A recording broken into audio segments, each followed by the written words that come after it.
Yo everybody, Task01 here, welcome! Now, today I'm doing a different kind of video. This one I'm actually going to go talk about a little bit about 3D printing. So one of my little side hobbies I like to do. And I've noticed that a while ago my pen tablet has a broken corner. Right here. See that? It's no good. I can see in it. I can see the circuit board. I don't like that. Now some people are like, well, there's nothing wrong with it. You don't have to do anything. Or grab some epoxy, slather it on, and you're good to go. Glue gun? Sure, that'll work too. But not me, not for this. Now sometimes I would kind of do that, but no, not for this guy. So, why am I want to print it? Well, one, because I have a 3D printer. It's over there, and I like it. I've done a number of prints. Like, here is one thing I've printed off. I got the design from Thingiverse when I was actually first doing this. This is one of my first things that I printed out and actually painted it using acrylic paint. It's a little turtle food dish. It's really cute. And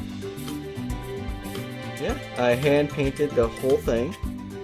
There are printers that will do multiple filaments, but they're pricey. And nah, I'll go with painting it. And I actually did a clear coat of nail polish on it so it shines a bit. And it's really cool. Some other things I've done, and I'll post a picture. Future me! Do that picture! Look, show a series of pictures about the biggest project I've done. I'll let future me take care of that. Because, the biggest project I've done, and probably was doing a water basin for my reptile tank for my turtle and leopard gecko. But I didn't have the leopard gecko at that time. I had a bullfrog. Was it with the bullfrog? No, Reader's already passed. Yeah, and this was Sam and Albert, turtle and leopard gecko, and they needed a bigger water basin. And I wanted, you know what? I don't want to pay 80 bucks for something at Petco or PetSmart on this one. And you know what? I want to do it as a little working water fountain. And I did do just that. Now since then, I just took off the water fountain. Simply because the motor that I got at Amazon was still way too strong. And it was like this little tiny thing of a pump. And it's like, oh my god. Only 4 AA's. And it's just spitting water like crazy. I'm like, whatever. Looks fine. A couple other things I did. Oh, hey! I've been looking for these. You can't see it too well on the camera. But, wood screws. I use them a lot. They come in very handy. And get the heck out of there, you stupid earbuds. One thing that I made here, this was originally a container for my knives that I would mount directly right onto my desk. You can see the screw holes here, so that I would fasten that there. All nice and clean inside, and I actually got my pocket knives here. This is my actual knife that I use for my printing to clean up the prints, getting crap off the sides and whatnot. Fits real nice. But since then, I decided I needed some more real estate space on my desk because it's small. Small, not fun. So I remade it into this guy. So now it actually mounts on the side, so the actual lining of the desk will sit right here. Same screw tops, secure it. So I have my knives here, and whatever else. Right now I have like some permanent markers, and real good. Now the difference between the two, besides the design, is the actual material. Well, you can't really tell on the video, but when it comes to fabricating objects in using 3D printing, you have quite a variety of things, which I'm going to get to. In just a second, while I put some of these things back where they belong. Otherwise, I'm just going to end up with a huge mess, and I'm not going to get anything done, and this video is going to suck more than it should, and I'm trying to make it actually kind of useful for you guys. If this is something that any of you are interested, whether it's for your own hobbies or inquiries to me on my experience in 3D printing. I've actually been doing this for about 2 years. Not constantly, but just like whatever projects arise. Like the hangers that you see behind me, I printed those. I printed those for my printing spool. Yeah. Right here. This end stopper that helps this thing kind of not fall off. Printed it. Oh, this red pole. No, I didn't print it. It's actually a the wooden handle to a plunger that I got at the dollar store. I painted it red just because I wanted to paint it red. But this little guy here, yeah, nice and flexible. I printed that too. This is so that way I can remove it, stop it, so because whenever I need to switch out the filaments, well, you know, move it out. Hey, take out that spool, take out this one, and then just slide it back in. Nice firm fit, and we're done. See? No, ooh, Mike. I'm sorry, I didn't mean to hit you there. So, pen tablet, I think I'm done with you for now. I'm gonna get back to you in just a minute. You hang tight.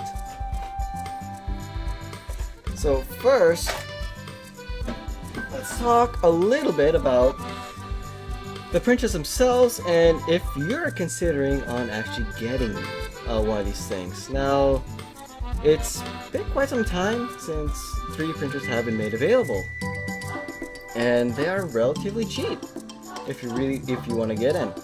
Now, if you want to get something really fancy, some high-end printers, then you're gonna be spending some money, but you can still get some. You can get some really quality stuff. I'm just gonna pull up a couple names here. Like some from what I'm aware of and what I've been aware of in the market as top contenders in the 3D printing world are three manufacturers: MakerBot, we got the Ultimaker, and Formlabs. Now, these guys, that's all they do. They have a several variety of amount of printers, and they also provide you with several filaments, and you can also even get the slicing software as well. The nice, what I use to slice all of my renders is Cura, which is free to use and it's provided by Ultimaker. And the interface is so good. You can fine-tune the settings for your print jobs really nicely. It works for so many different vendors of 3D printers. It's awesome. You should try it if it'll be a thing you're looking into. But there are several things, and you guys can even make your own 3D printer. It's not that difficult. All you need is a simple Arduino board, 3 stepper motors, a couple belts, and you can use metal, you can use wood to make the poles and whatnot. But that's really all this is. All you have to do is get a hot end, and you basically have the building blocks to make it all on your own. and there are many people that do video tutorials. And if you want to build one, I suggest you go to check out Ben Heck. He does a lot of modding and hacking for hardware and whatnot. Super smart, awesome dude. I've learned a lot from him just by watching his videos and whatnot. So cool. But let's get into the actual printers themselves and what you should think about when you're looking into these things. Now, they are expensive, depending on your budget. And here you go with. Me, I went with Printabot. One, it's cheap. Well, relatively speaking. Two, it's scalable. The one that I have anyway. Mine's a couple years old and then they don't make this model anymore. They got the next version up and it's pretty nice. But, so one thing that you're going to be looking for is what do you want it to, what do you plan for? Are you planning to just kind of hobby around left, right a little bit? Or do you want to have something that will make some pretty useful things? Like something a little large? Or do you want to go more industrial and do really large prints, super high quality, whole bunch of crap? And then also, when you think about that, you also want to think, what kind of material do you want to use? Because you have two types. You have PLA and then you have ABS. PLA comes in a whole bunch of varieties in different types. Like there's, actually I'll just show you. I use PLA for all of my prints. So let's undo this spool a bit here. I'll just take these two off and, well actually, yep. Jesus. You know what? I'll just take them all off.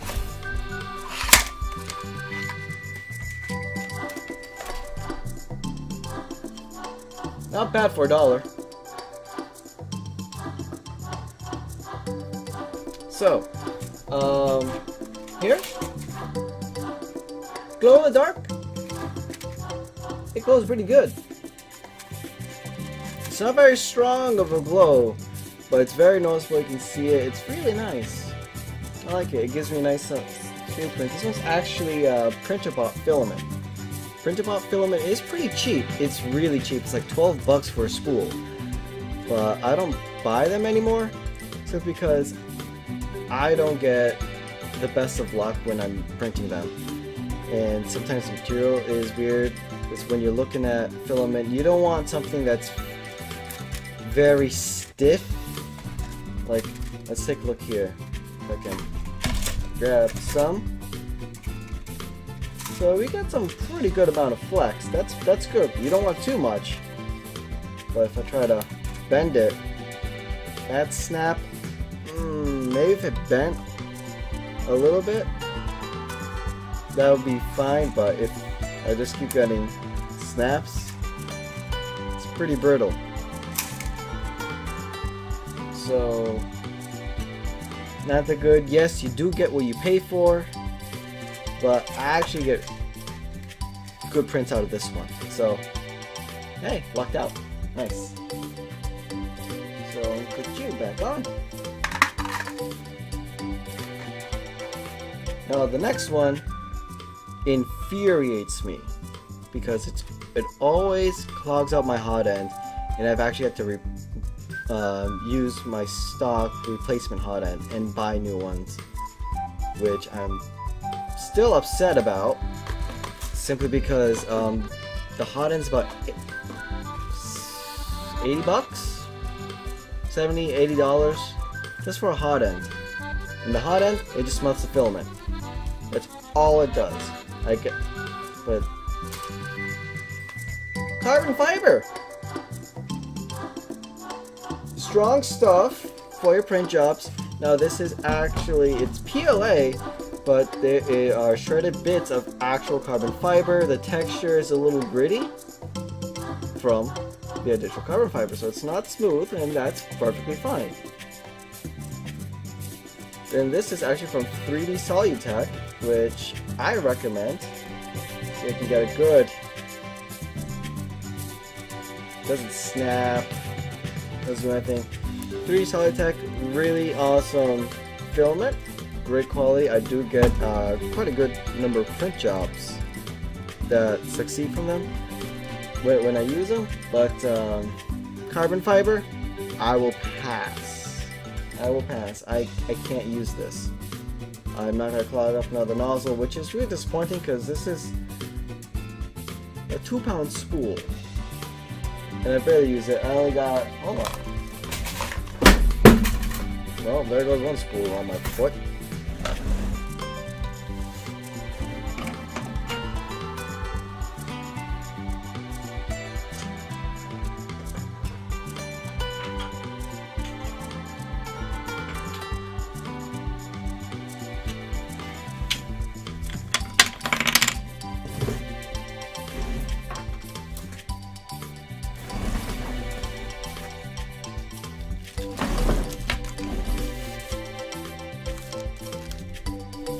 So here's a hot end, not removing out of the package, still nice, 0.4 millimeter nozzle, pretty standard size for 1.75 millimeter filament, really cool. So to get these, because they didn't make the ceramic version for the Yuba ceramic ends anymore. Well, oh well, gotta move on. So I got 2 of those in stock now. I'm using my last ceramic one on the printer now, so I got 2 of those new ones. But here's what I've actually been able to print using the carbon fiber ones. These are the only prints that have actually come out and not toy screw things over. And they are these little wheels, these little discs right here.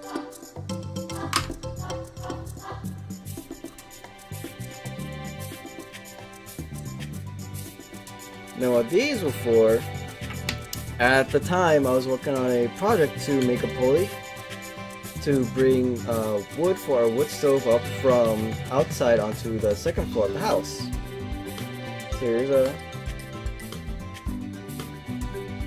here's the outside. Now there would have been a separate piece here, and this other piece would sit on top like that, so there would be a separator in between.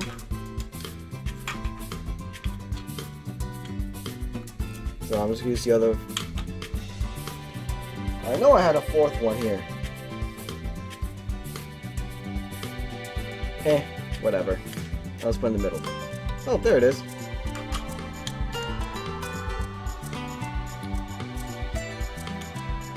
So you could see, like, oh yeah, there's a space in between there that would exist, and it would be a nice pulley. Now I wanted to use the carbon fiber because I wanted extra strength. You know, there's gonna be friction on that rope, so I wanted something more durable. These are actually 50% filled. These are solid. I cut myself really good when I was cleaning these up. I got a gashed one of my fingers. Ugh, gnarly. But didn't need the project anymore, so now I just have this material. Actually, I have to put these guys into my recycling pile because I've pre-ordered a recycler. It's the Reditech Protocycler, and I would like to have been able to kickstart it, like to help on its Kickstarter project, but I'm hoping that mine will come in pretty soon. They actually started doing some of the shippings, so I'll be able to actually reuse a lot of the material that I've either wasted or decided this project is needed. But moving on, back to filming. We got too many sidetracks. So again, here is just some regular blue filament. So this is 3D Solutech. Again, but this texture, you can't see it too well on the camera. smooth, it's nice. It's a little, I can get some flex, but it will snap, and that's fine. I always get really good prints out of this blue. I'll just get rid of that. Back you go. Who fell? Who's on the floor? Oh. Carbon fiber. You're on the floor. You know, I don't actually need to put you on that spool rack anymore. I should just do something else with you. Auction it off? I think I'm just giving it away. Here's one of my favorites. It's so cool. Oh, Hatchbox. Yeah. So this one you can't see too well, but it was used to make this guy. I know, extreme close-up, right? This is actually wood. Now, this is PLA infused with coconut fibers. So when this actually heats up and you start melting in the prints, to me, it smells like peanut butter. It smells delicious. I love it. I get really great prints. It's really easy to sand. You can even stain it. You can do whatever you want with it as regular wood because it has some of the absorbent properties for wood. Stain it, lacquer, of course you want to paint, but then but it has that nice wood grainy texture to it that you won't get from other ones. So it's really nice, but you do gotta be careful because it does melt pretty easily, even in your hands if you hold something long enough and you just kind of fill it around, because from the oils in the hands and the friction, it just starts kind of smutzing just a little bit. But still, really good stuff. If you guys do go with, if you guys decide that you want to get into 3D printing and you want to look into exotic filaments, take a look. Matchbox, wood, awesome. I don't like to use this for too many things because I'll always be ordering it and I want to keep it as like something special. It's like my special stuff. I love it. And you should also note that definitely read up on the filaments because not all print the same. Like with the wood, you have to heat it up a little higher than you normally would on your settings. I usually go for 210 degrees Celsius on these things. For the wood, I'll go about 220-ish, but I'll be printing like maybe 20 millimeters a second or slower. Now this is really fun. This is the Ninja Flex Semi-Flex Yellow Filament. See? It's all bendy! It's so cool! So that little rubber, this little rubber thing, yeah, Ninja Flex. And on my table I have little rubber corners on it, so it doesn't mess up with the furniture or anything that gets around it. Super nice. This stuff, really good, but you really have to watch out for your temperature and your print speed. You might want to baby the first couple layers of your print and be very slow. Like I'm like maybe 10 millimeters a second. And I forgot, I saved the profile for this stuff. I think I do this one at like 230, I think. Not too sure, but also because of the nature of this filament, you also want to extrude maybe about 115% of what's done, so that way there's like more of a continuous flow for this stuff. But really cool. And I don't get picture perfect prints out of it. It's because like of settings and some other stuff on my printer, but it's super fun to actually use. It's really cool. and this is just wood. So that pretty much covers. So that's kind of like, that's just a little bit about the materials. So why I use PLA is because you get so many different varieties. I haven't dug in too much into ABS simply because when I was first getting into it, I was looking around and there was not much variety, if any. Like when I was looking at PLA, I'm like, oh, lead, so you can do like medical stuff, you know, x-rays, whatever, nylon, carbon fiber, the flex. I mean, so many cool things. But one of the things that is really nice about the ABS too, the one thing that's nice about ABS is that it is pretty strong. It is really good stuff. But everything just depends on your application and what material is best for you, for whatever it is you want to accomplish. So always keep that in mind. Another thing is you can use paint thinner, and I already forgot which one it was, but I'm sure you can YouTube it. It's very quick. It's very popular to make.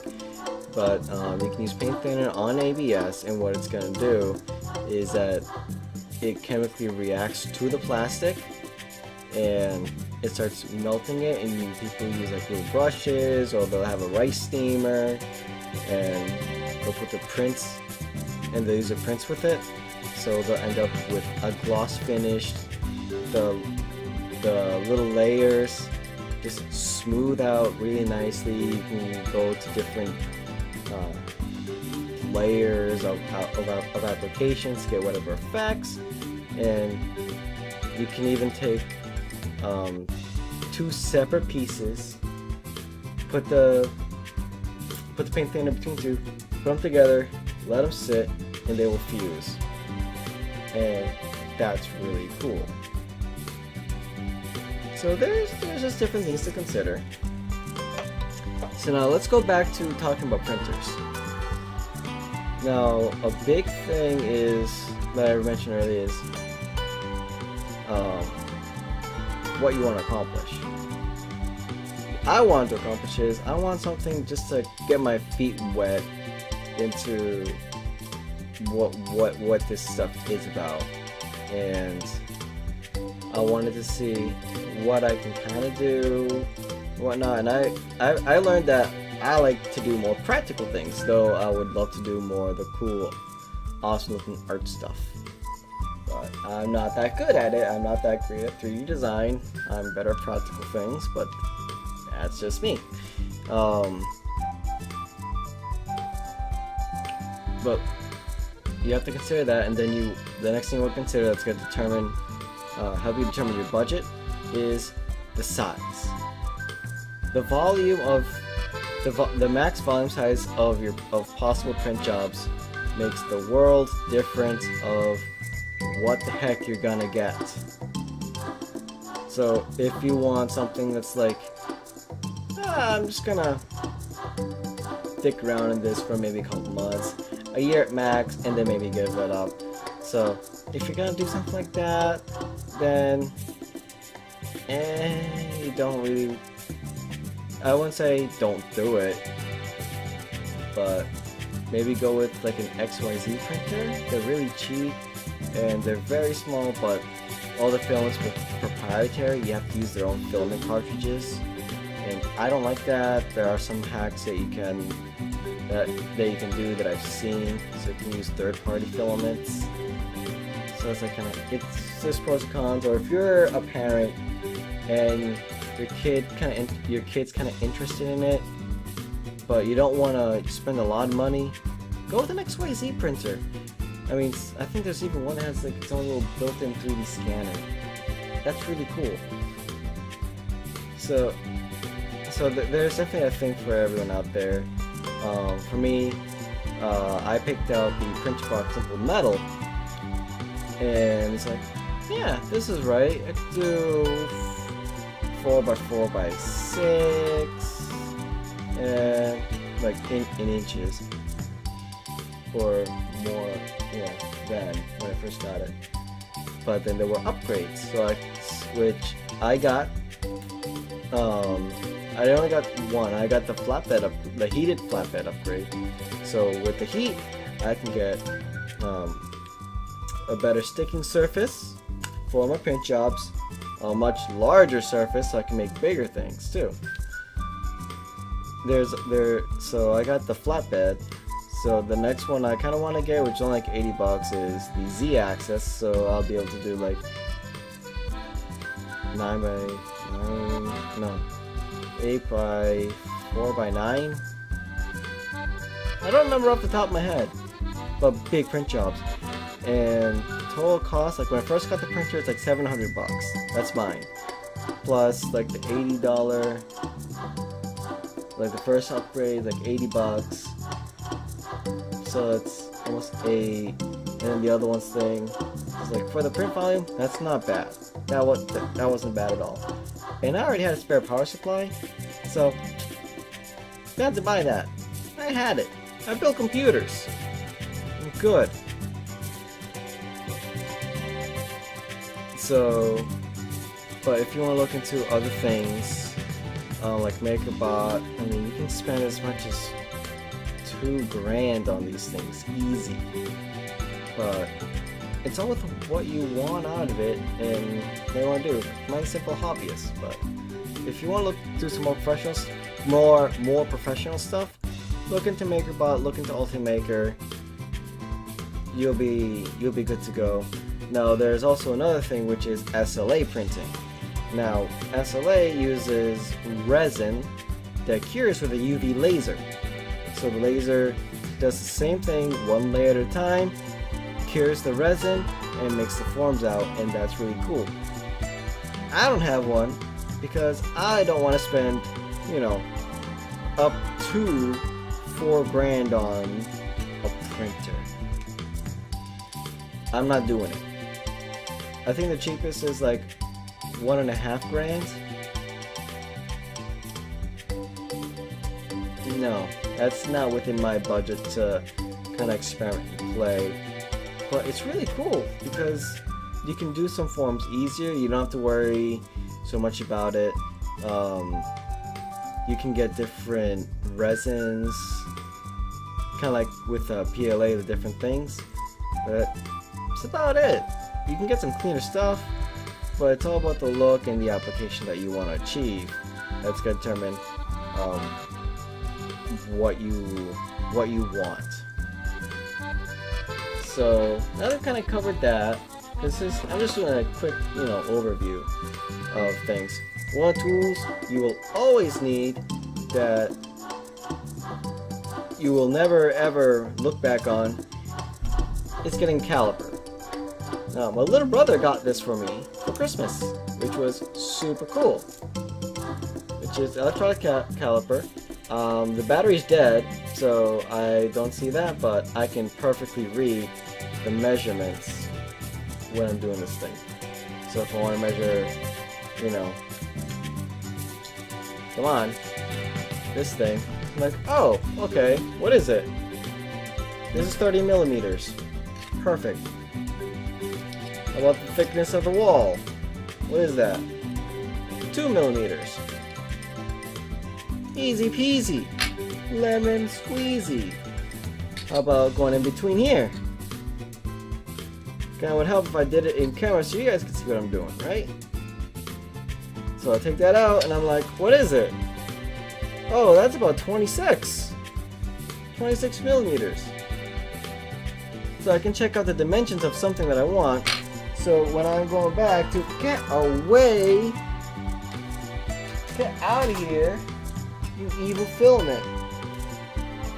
So I'm going back to this guy that I started the video off with. Where are you? I'm gonna need to take measurements all over the place. Come on, video.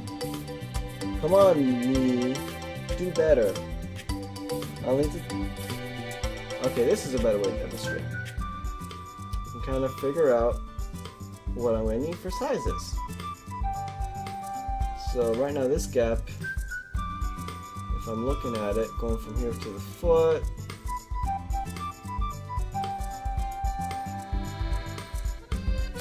it's gonna be close to 5 millimeters here.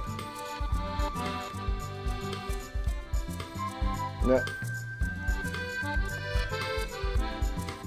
Yeah, so let's see. So we got about 5 millimeters by.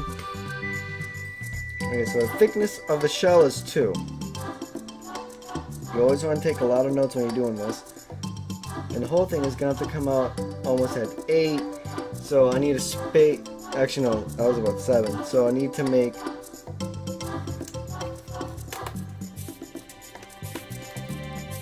So from the bottom point to the inside of the shell up top is about 7 millimeters. The thickness of this piece here is 2. It's a great start. So I can start drawing on paper and sketching out my design before I go into SketchUp to make my print. Now, there's a lot of software you can use to make any designs, and as long as you can export it as an STL, you're good to go. You can make whatever you want and print it, scale it, do whatever, have a ball. But right now, because I do more, for me, more simple, useful things, like this is the cover for my webcam, I use SketchUp. But there's Blender, there's ZBrush, there's Mudball, there's Maya, you can use CAD, you can use whatever, you can use so many things. It's mind-boggling. It's amazing. Where's the other thing? I had another thing here. Where'd you go? Where did you go? You sassy Sue, you're hiding on me over here, right in front of my eyes. My favorite tool in my toolbox is a Dremel. Now, I got this little guy soon after I got one of Ben Heck's books on hacking consoles, because I was working on my portable PS1, not a PSP, a portable PlayStation 1. I achieved it. It looks like crap, but I can make it better. So I might get to that at some point, maybe, depending on how much time I have. But embroidery tools is great, because that way, if there's things you need to carve out that don't come out good, do some touch-ups, cut ends because you made something too large and whatnot. Get a Dremel, it's great. And actually, on my mic, come and say hi. Don't knock over my speaker, please. I would not appreciate that. Let's turn it over. Get you in to the camera. Yeah. So this little guy here, I printed that. This actually holds. I'm gonna try to be very careful here, so that way I don't do anything stupid. It actually holds my pop filter right on to my mic directly. And I use my Dremel to cut this piece right here, the original mount. And then I epoxied this to my print, and that's the end of the story. I was not a fan of the original mount for the pop filter at all. So it's like, what do I do? What can I do? that guy. And I did some other things for my mic too. Let me just tighten that back up. Perfect! I also made a simple washer because where the boom sits to the mounts, it's just metal on metal.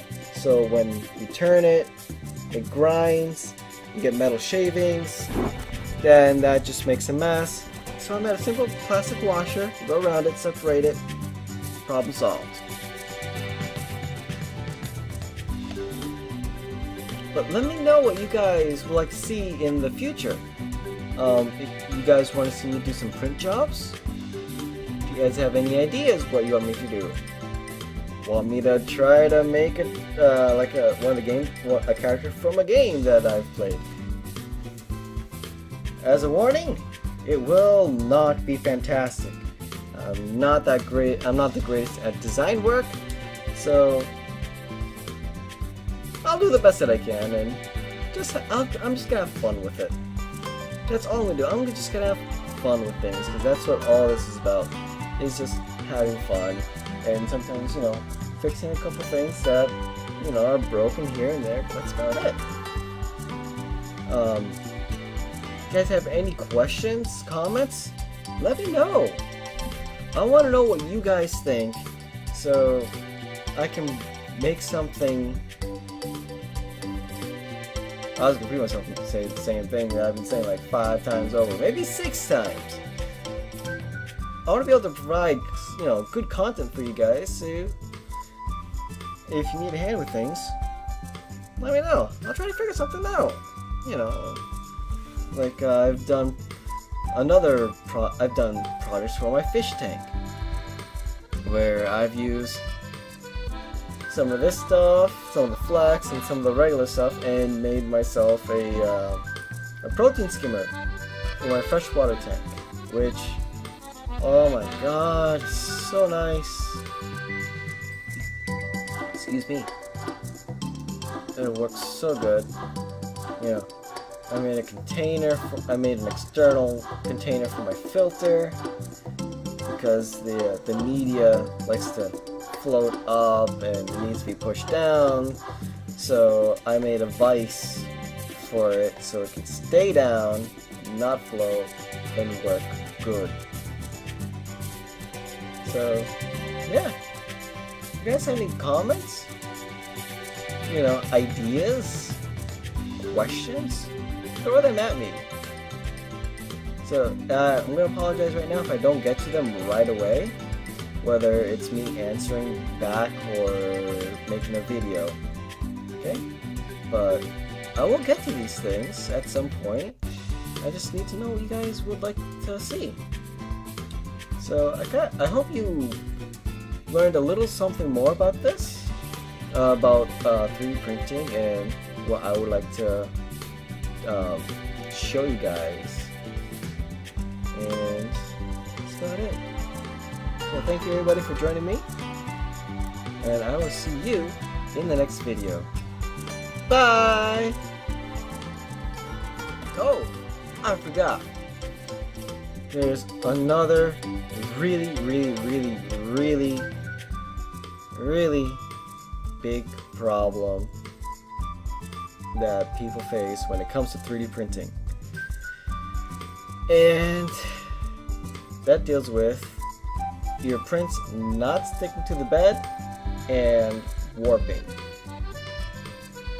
Now, what happens, I'm just gonna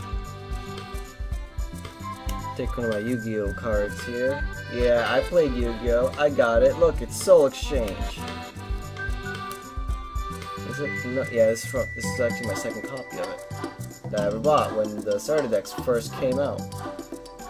So, what will happen here, I'm just gonna take another one here. So this is my bed right here. Here's my first layer. Now ideally you want them to be flush, nice, and sticky.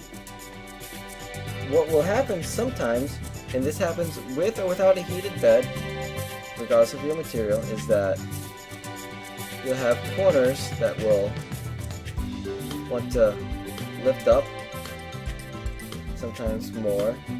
And then, worst case, your print is no longer on the bed. It's no good, because depending on the complexity and the volume size of your job, you can spend 20 minutes, 4 hours, 8 hours, 12 hours on a single print job for one thing to screw up, and you're up with garbage. And that's happened to me many times. But there are ways to get around it, and there's many videos about it. So while I have your attention here, which I hope I still do, it is one thing that people do is that they use blue painter's tape and they lay it across their bed. And then they do a demo print. It's like, look, it works, it's great. It works. But there's things to pay attention to, where there is a layer of wax on the painter's tape itself.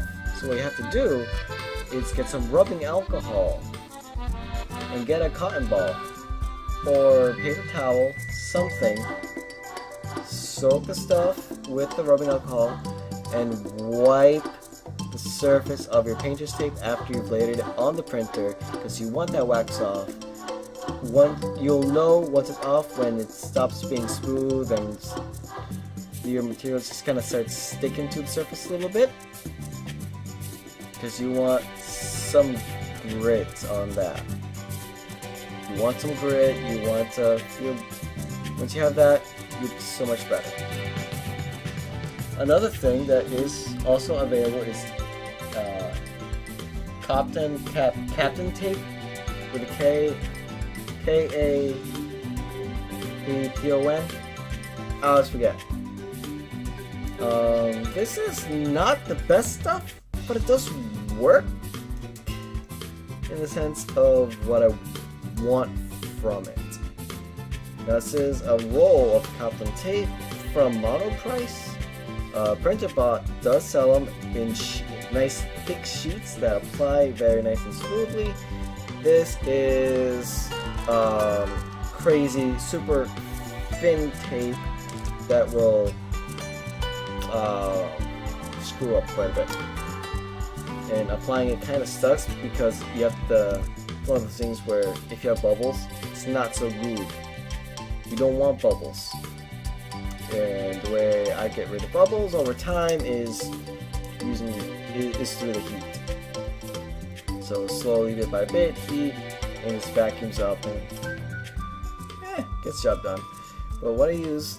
But what I surface my bed is, I have a layer of this stuff, and then I do the painter's tape on top of it, because I want to protect my bed. I've scratched my bed with on one of my last jobs, and the stuff protected it a little bit, but that was when I was changing the nozzle after the clog, and I wasn't paying attention to the leveling of the nozzle, because you have to do that. You have to make sure that when you're doing your alignment for all the axes,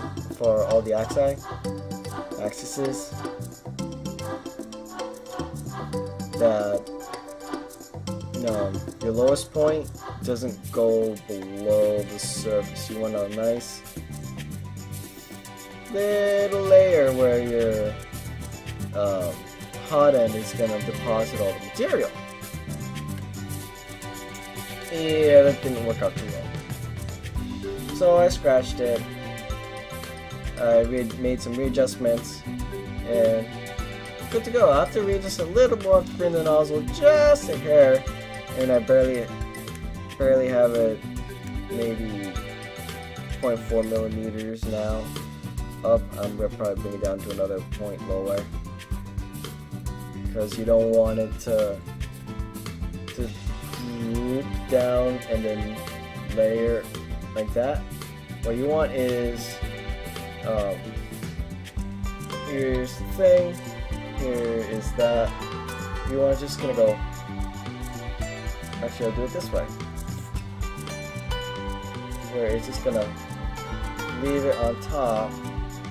You know, this is a very terrible depiction, but you want it to be able to just glide just over the surface, so it kind of smooshes the filament just ever slightly, just a tiny hair, because otherwise you won't have contact, and you're gonna risk the print job failing either by warping or falling off, and then you're gonna be very frustrated and get very angry and not want to do it anymore, and not fun. It's not a fun place.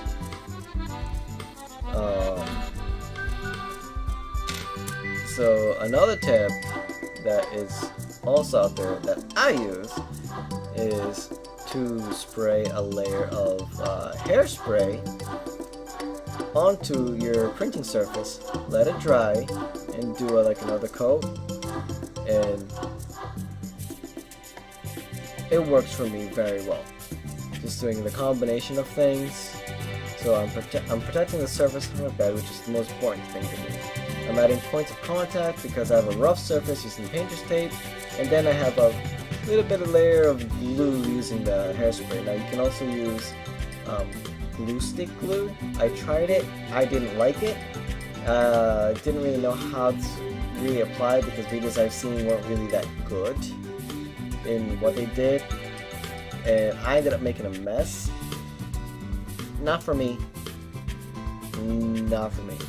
So I did it. So I did the hairspray route, and it worked pretty well. And then all I do when I'm done, or before I do my print job, is, you know, paper towel, cotton ball, rubbing alcohol, clean off my surface, reapply my layer of hairspray, good to go. So I want to make sure that I touch up on that too, because these are also, there's different things that you really want to consider when you're printing. I mean, power consumption, it's not that big a deal with these things, but just look into the specs, do some research. This is like a little, you know, a little push into, hey, this is things you need to consider. These things could happen. This is the stuff you're gonna work with. Just have fun. It's a nice little thing. So, okay, now signing off. Bye, everybody.